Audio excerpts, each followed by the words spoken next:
Okay, today we're going to have a little play with a game I haven't played for ages, but the simulator crowd might like it if they've not seen it before. It's called Kerbal Space Programme, and it allows you to build rockets that obey physics and that you can control, and you can construct rockets out of bits and pieces to make up your own spaceships. And they work properly. It's good fun. So we'll try and do a moonshot just for a bit of a laugh. So I'm going to start the game, start a new game. Sandbox mode, which means we'll have access to everything, and we'll start and we'll overwrite whatever game saves I had before, and we'll go into the game. So when you start out, you get various buildings in the complex, and this is the vehicle assembly building where we can go and build spaceships. So we can look around. It's in 3 dimensions. The first thing we have to put on a spaceship is a capsule. So if we do a really, really tiny moonlander, if you imagine we did a one-man version of a moonlander that was like a kind of a Mercury-style capsule, but we're going to turn it into a moonlander somehow. So we'll lift us way up in the air, so we're going to build the rocket underneath it. So zoom in a little bit, so we can see our capsule there, hanging in mid-air. Now, if you imagine we're going to come home with this, we probably want a parachute on top of it. So when we come back into the atmosphere, we can slow down. We probably need a heat shield. So if we look in thermal, we can find a heat shield, and that will stick on. All the pieces snap into place. So that's an ablative heat shield that when we come into the atmosphere, it will burn up. We will need to separate that from the rest of the craft, so we will need a coupling piece. I think it's one of these. We can snap it close to it, so that will blow apart from the rest, and we'll put a... we need some fuel, so this is a fuel tank. It's about the right sort of size, probably. To slow down, we'll land this whole thing on the moon, make it nice and easy. So we'll need an engine underneath this. That looks about the right sort of size. I haven't played this for so long. It's going to be potluck if I remember everything I'll need to do. We'll need some legs on it. So we'll go and look in ground, and we can get some legs. They'll be big enough probably, and we can turn on symmetry and snap to symmetry.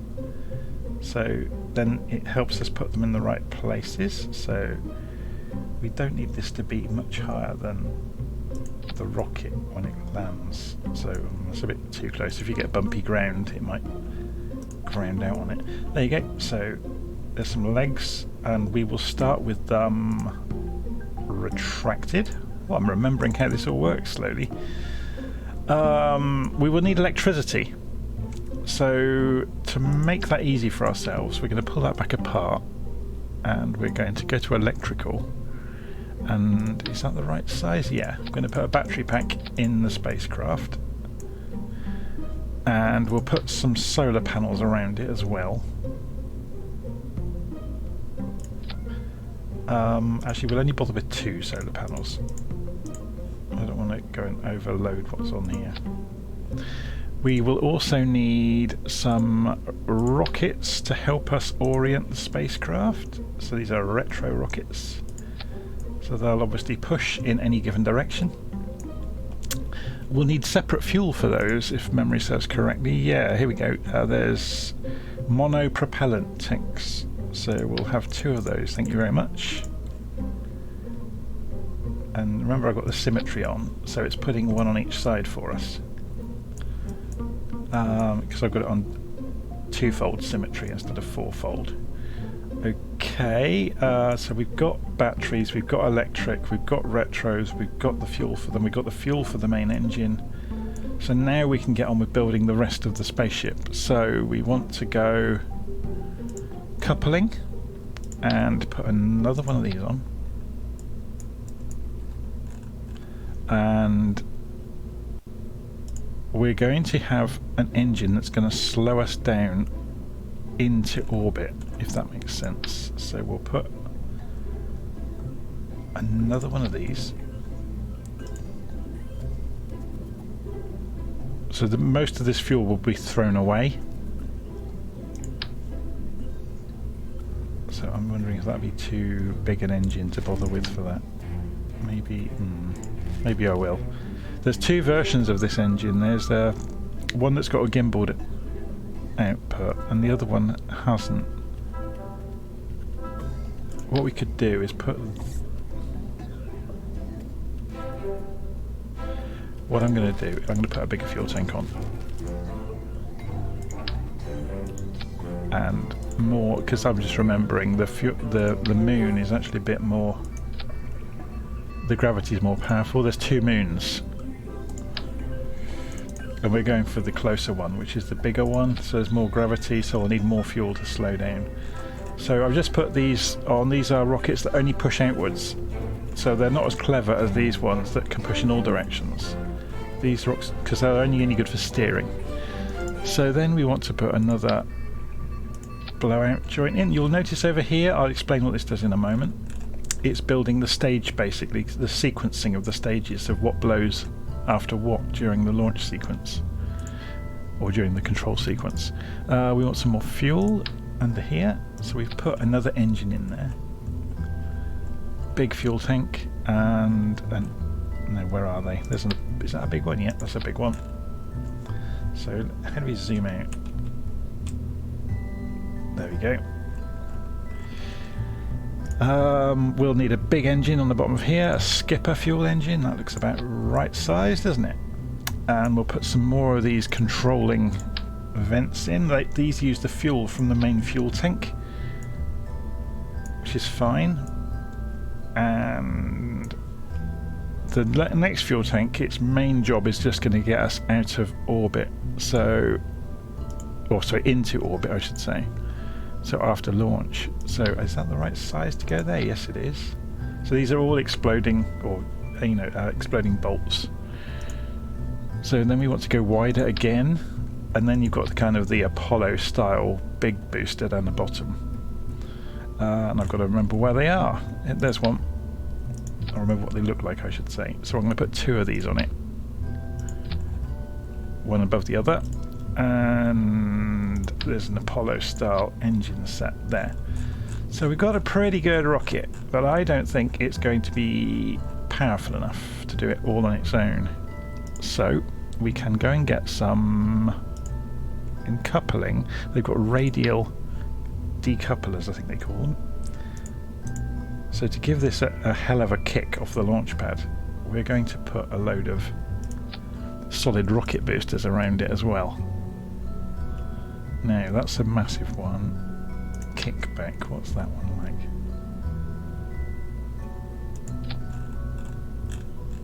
That's alright. I probably don't need 8, but better to have more than not enough.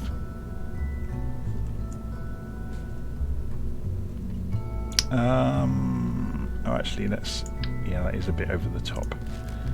I've forgotten as well, on the bottom of this, we're going to put 4 of these to help us push it around when it's in space.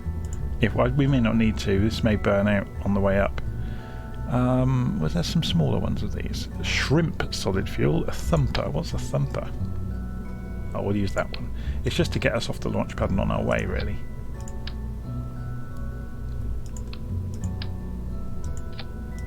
I'm just trying to make this line up nicely so it doesn't look horrendous.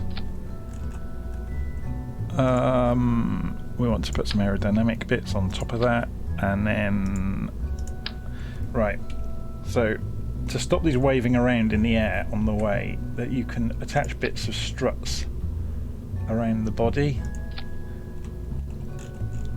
So we're getting there. And to stop this waving around, because these joints are quite weak if memory serves, then you can do the same up here.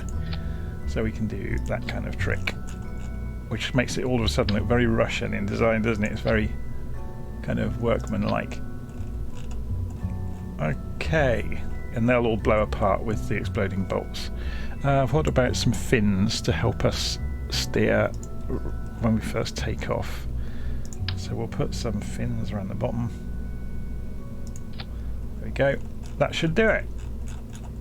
This is our, what should we call it? We can give it a name. We'll call it JB1, and we'll save it, and we'll take it to the launch pad. Oh, we haven't chosen an astronaut, have we?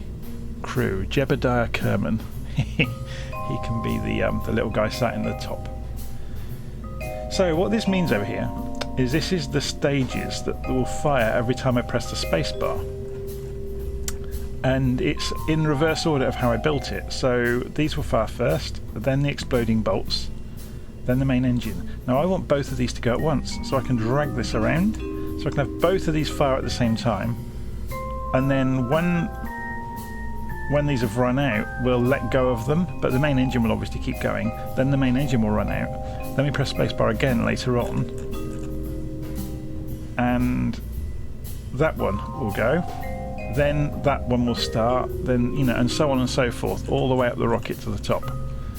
So let's save it and let's launch, and we're going to try and go for the moon straight away. Let's see how much of this I remember. So it's just loading, and here we go. There's our rocket on the launch pad. So we can press shift to raise the throttle up. We're going to go 100% straight off of launch and take off. Now I'm going to press, actually no, you can use an autopilot, but it tends to have a fair amount of lag on it. There's no wind, so I'm going to start steering right. The engines can gimbal, so we're not just using the fins. You can see the fins moving if I move it. You see them gently moving there? So I can steer the spaceship, and I'm going to start moving towards east to 90 degrees to go into an eastward orbit. So you can see the solid rocket fuel boosters have almost gone already.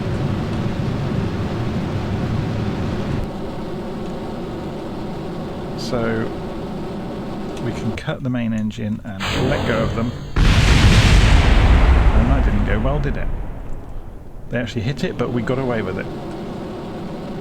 Now we started to move around because I'm not using the autopilot, so I'm going to steer us back on course.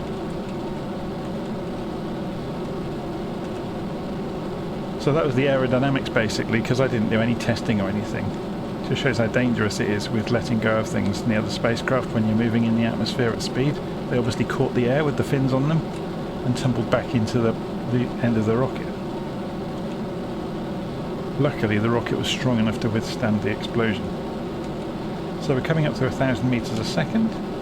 We're coming up to 40,000 meters above the ground. 70,000 is where space starts. 1,200 meters a second.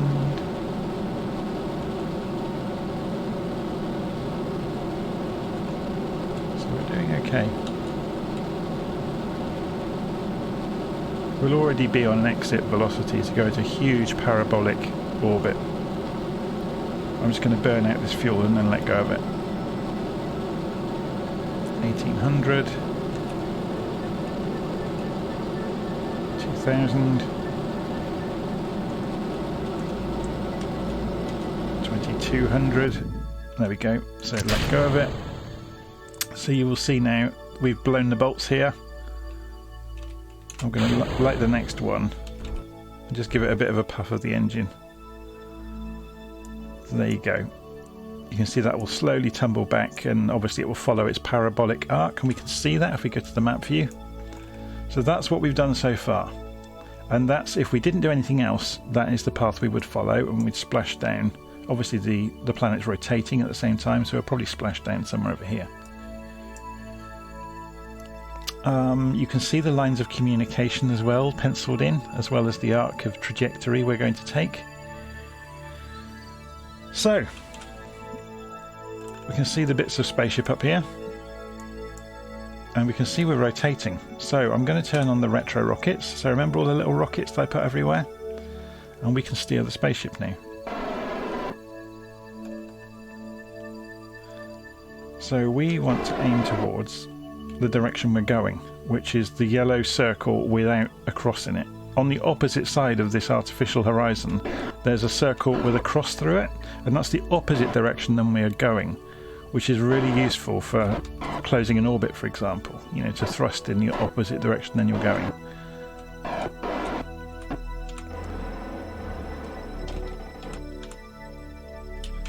So, if we zoom out, we can see the moon. So there it is, it's out there. When we get to apoapsis, which is the highest point of our trajectory. We can speed time up to get there. We are going to change direction to go the direction we're going and hit the engine again. So we'll stop there. So I've stopped the speeding up, so we're back to normal time. Okay, so we turn on the retro rockets. We should be somewhere near 90 degrees. So yep, that's the direction we're actually pointing. Oh, sorry, the direction we're going. So we're orienting the aircraft to point in the direction we're going. Not the aircraft, the rocket, what am I talking about? So I've now opened the engines up, and you can see we're going to go whizzing past the booster, which has gently floated away from us over the last however long. And if we look outside, we can see the trajectory changing. So we are pushing in this direction with the rocket. You can see the fuel burning in the second stage. So we are circularizing our orbit. Once we've circularized it, we'll figure out when we need to fire to get out to the moon. So in a moment you'll see we've got apoapsis, we'll see periapsis, which is the lowest point of our orbit, so we are now in orbit. So when these spin, it means we've circularized it. Yeah, because the periapsis and the apoapsis are the same as each other, or thereabouts. They won't be exactly the same, because I'm not doing it very accurately. You can see, look. To circularize it properly, you need to make your thrust when you're at the apoapsis or the periapsis. But that's enough for us. So we're in an orbit. It's a pretty inclined orbit. So we can correct that. So we can see the direction we're going, we're heading north. So if we get the... we need to head south.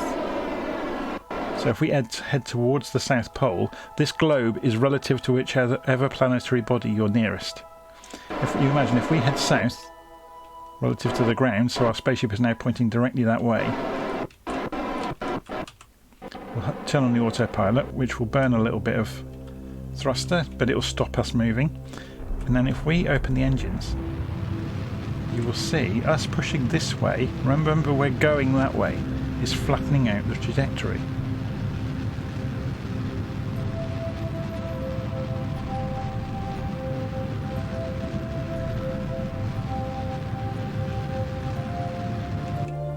Okay, so now we've got on the same plane as the moon. So if we imagine we were going to go around this trajectory and then come back out around here somewhere, and we add a manoeuvre node. So this is imagining the mathematics of if we waited until here to thrust, and if we thrusted in this direction, that was a good guess, wasn't it? That's where the moon will be, being projected at that point in time. So I'd overshot it slightly. So all we need to do is get within its sphere of influence. So that's probably enough. But we can move the entire point where we fire as well to do the same trick, look. So we don't need to use as much fuel to do it as we thought.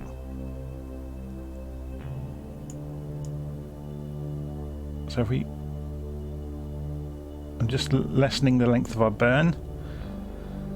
So we now know we need to burn for 27 seconds when we get to this point in space. So if I just click away from it, it puts a little marker in. And it shows us our projected plan. So by the time we have flown around here, the moon, and thrust there and gone on this arc, by the time we get to here, the moon will be there. So let's speed time up.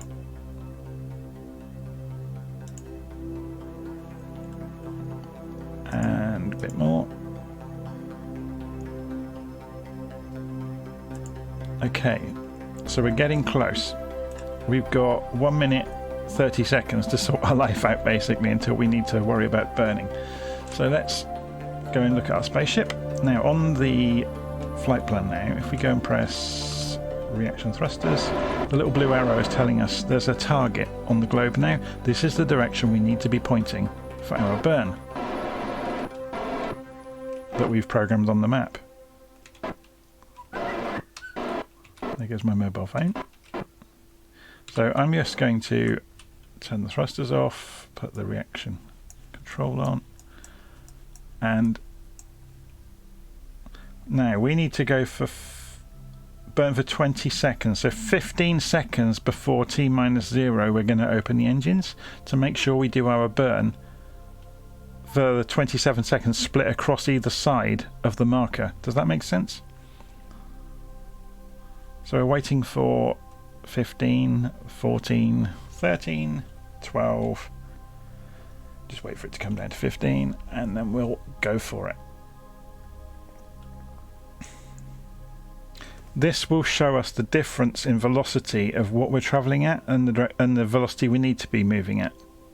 So it will come down automatically. 3, 2. Actually, I'm going to be late with my burn, but it doesn't matter. I should have done it with 15 seconds to go.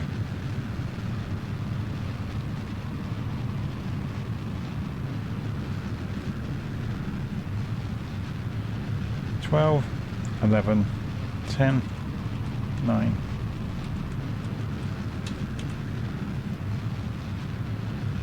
3, 2, 1, 0. Just correcting a little bit because we were a little bit out. That's just about as good as we're going to get with Ready Reckoning. Okay, so let's go and have a look.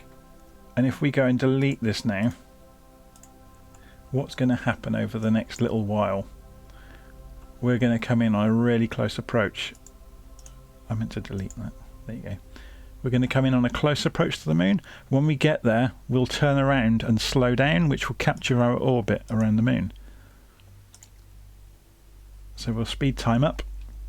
So you can see it's animating everything. And we can see this is where we enter the sphere of influence of the moon, and the orbital tracks will change to illustrate that.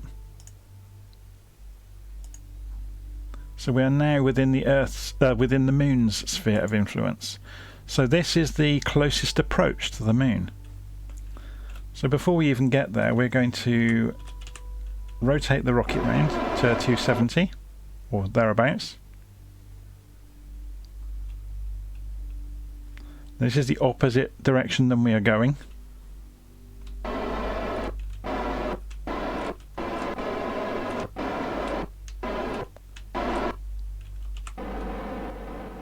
Turn on the autopilot, which will stop us rotating. So there's the moon. We're going this way. So we're going to open the engines again. And you will see we are trying to go this way, which is obviously making us slower. So we're going to be pulled in by the gravity of the moon. We now have orbit with the moon. Yeah? So I'm going to carry on pushing. There's a periapsis on the moon. 60,000 meters. So we'll go a bit more than that. I'm just pushing gently to maybe 30,000 meters. Go a bit more, go down to 20,000 meters. There we go, that's enough. So our closest approach to the moon now is 20,000 meters. When we get there, we'll spin round again and slow down again, and we'll circularize at 20,000 meters. So we're just going to wait for it to come round. We can spin round and watch this happen.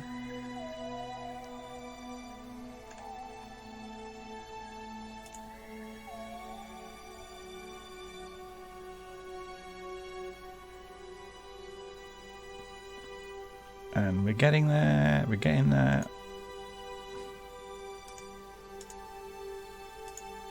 Right, it will take us a few moments to spin the rocket round, so we'll leave it there. Push the rocket round. We can see the moon going along below us.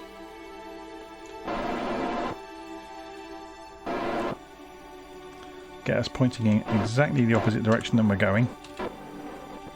And we open the engines.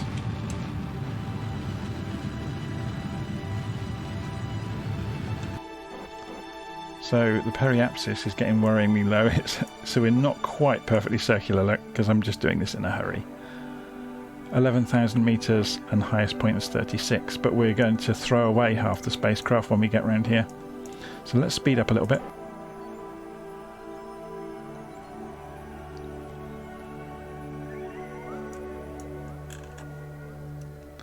And let's go and have a look now from here. Should be quite interesting. Yeah. So we are now going to throw away the next chunk of the rocket, which will remain in orbit. So we now have just this part of the rocket, yeah? And we're going to speed things up slightly. So we're coming around to the sunny side. So if we look on the map, let's point the opposite direction than we're going. So if we spin round, it's now spinning around a lot more easily because there's less weight, less momentum.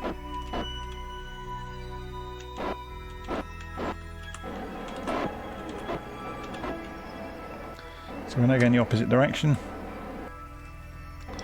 So we activate the next stage and we start burning the engine. Now we've just pushed ourselves straight out of orbit. We're not going to make it round because I've slowed us down enough. We're already on our way down. So should we try and land down here somewhere? So if I open the engine up, you will see our trajectory shortening, and the spot we're going to hit the moon will start to appear. So here it comes, look. So let's open it up even more. We're still doing several hundred meters a second.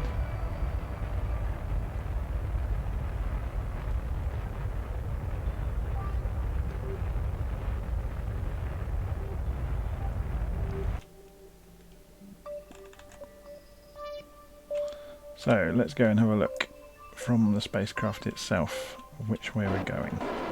So we need to keep this pointing the opposite direction.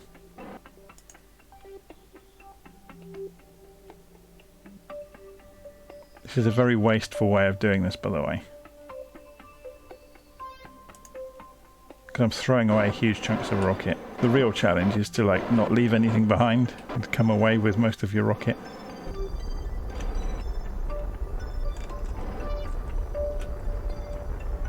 Again, it's rendering it better and better. You can change the graphical settings so it will render it in high quality earlier, but I've just left it all on defaults. So my problem now is I don't want to push in that direction. I want to fly over this. We're going to have to do a bit of an Apollo job here. So it's a good job I've got lots of fuel left. I'm looking for somewhere fairly level to land. This looks like a good spot, doesn't it? So let's push it round.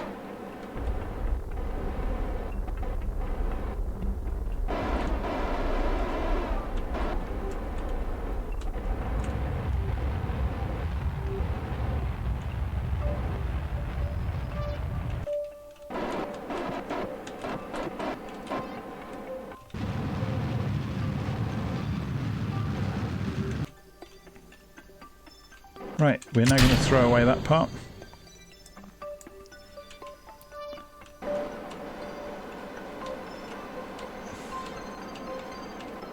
We're going to extend the gear, so that's going to slam into the ground fairly near us.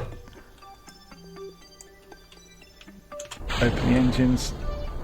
Well, obviously we're accelerating upwards, so that's free falling, so it's falling away from us now. Let's stop our drift by aiming like a helicopter away from our direction of travel to make us go straight down.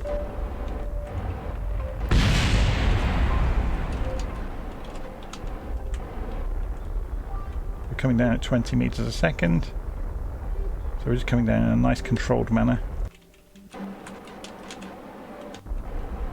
12 meters a second, 11. We can see our shadow coming.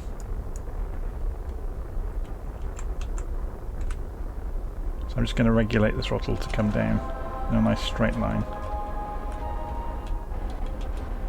That huge explosion you heard a moment ago was the booster hitting the deck, obviously.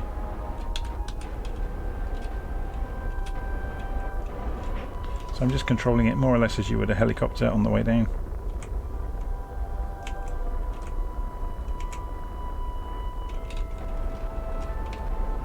Using the keyboard.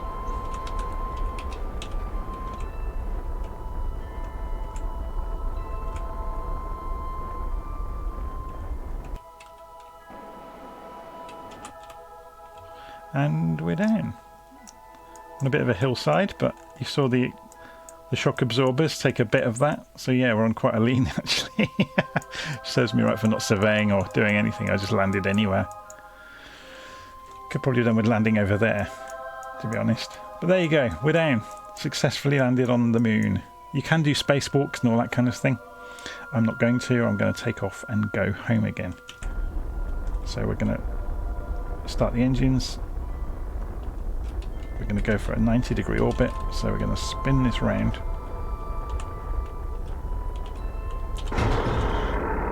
Fold these back in. Full throttle. Hopefully we'll miss those hills. If we don't, we can always pitch up. We can rotate as well, obviously. We can actually go inside, so we can see the little guy and he can look out the window at the... Don't get much of a view, unfortunately. Obviously he's seeing through that little window. Yeah, you can't even see it now. If we spin it over, there's his window.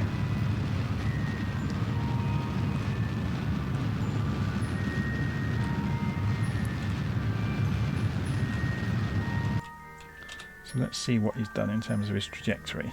So he's gone into this huge parabolic trajectory to leave the moon with the thrust he just did. So I've cut the engines, we've got half of our fuel left, and hopefully that's going to be enough for us to break orbit with the moon and come home.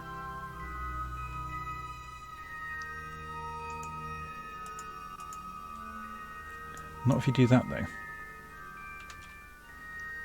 I need to go about that direction. I need to just make sure I miss, basically. That's fine.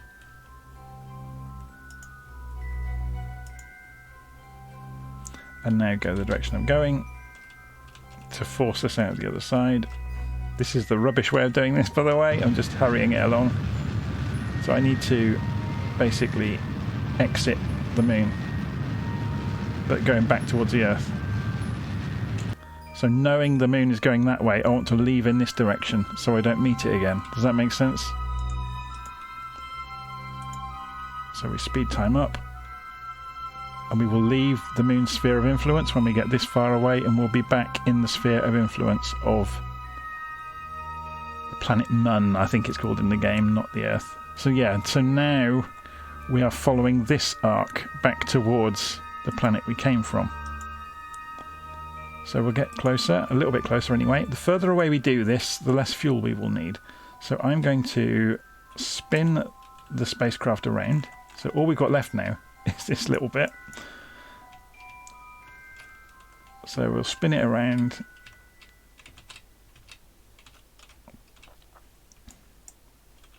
And open the engines up. So we're going the opposite, we're pointing the opposite direction than we're going. If we look on the map, you will see our orbit come back in.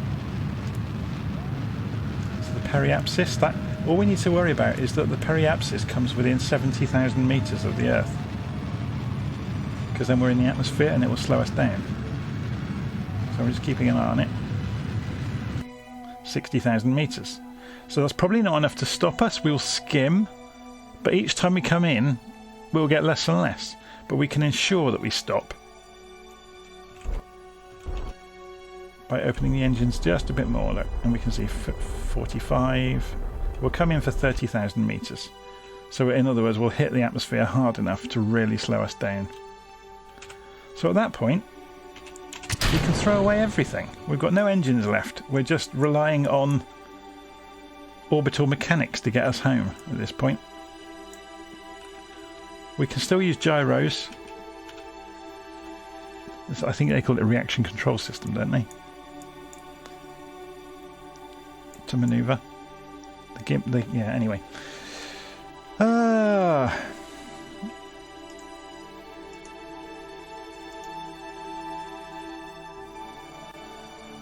So we'll speed time up, otherwise it will take us like a couple of days to wait for the Earth to pull us in. Or the planet Mun, sorry. Well, planet Kerbal, isn't it? Of course it is. The Mun is where we just visited, the moon.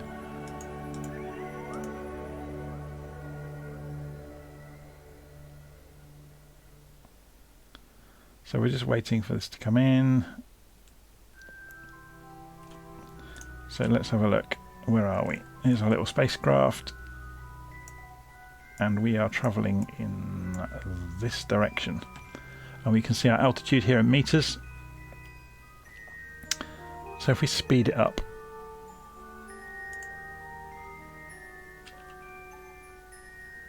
Now, before we get to 70,000 meters, to save the spacecraft from getting unnecessarily burnt, I am going to spin it around myself to the direction it's going. I mean, it will weathercock all on its own and spin to face the oncoming air. Now, once we get into the atmosphere at 70,000, you will see the heat shield start to heat up, and you'll see the ablator start to burn down. You can show resources on the spacecraft. So if you're doing all of this carefully, you can be like, monitoring. I obviously massively over-engineered the spacecraft. So I had way more electric than I ever needed, way more propellant than I ever needed.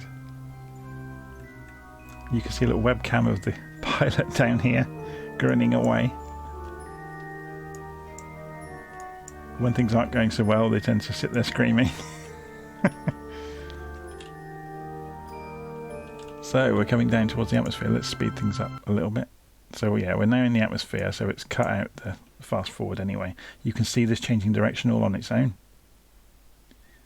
And it's starting to warm up.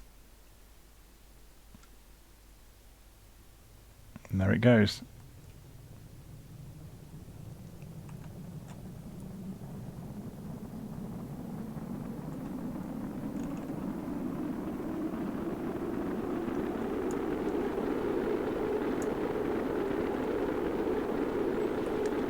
So if we speed time up a little bit, we see we're travelling at 3,000 meters a second, and the speed is coming down, and you can see the ablator in the graph at the top is burning off, but we've over-engineered it, so we don't need it to be anywhere near as strong. So we should be coming down in the sea just off this coast of wherever we are. If you play the game properly, you need to plan all this properly, because you can save a lot of money in landing close to the base. So when this is, I generally look for 250 meters a second before I open the parachute. It should be okay already. It's red if you shouldn't open it. So I'll go for it already. There goes the parachute. And it's open. It's just one of those chutes that opens a certain amount, and then once you get into the thicker air it will open wider. So you can see the ocean coming. Speed time up. 2,500 meters to go. Speed is coming down, 170, 160, and the parachute has just opened wider, and you can see it opening out. So we're now down to 10 meters a second, or slightly less. Okay, and here comes the ocean for splashdown. We'll speed time up again. We should be able to see the shadow somewhere. There's the shadow will be coming from that way, I guess.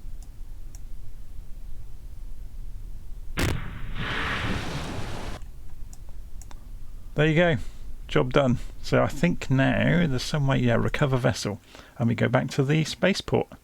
Obviously there's a much more involved version of this game without using the sandbox mode, where you do all the science and the engineering and the research to build the bits of rocket, so you can only use what you've invented so far, whereas I started with a toy box full of everything. But if you're recovering science, that means you have to get it home, and that means you have to invent the radio beacons and all the rest of it, and enough power to run a radio on a spacecraft and all that kind of thing. But it's good fun. So anyway, that was Kerbal Space Programme. We had a very quick look at it.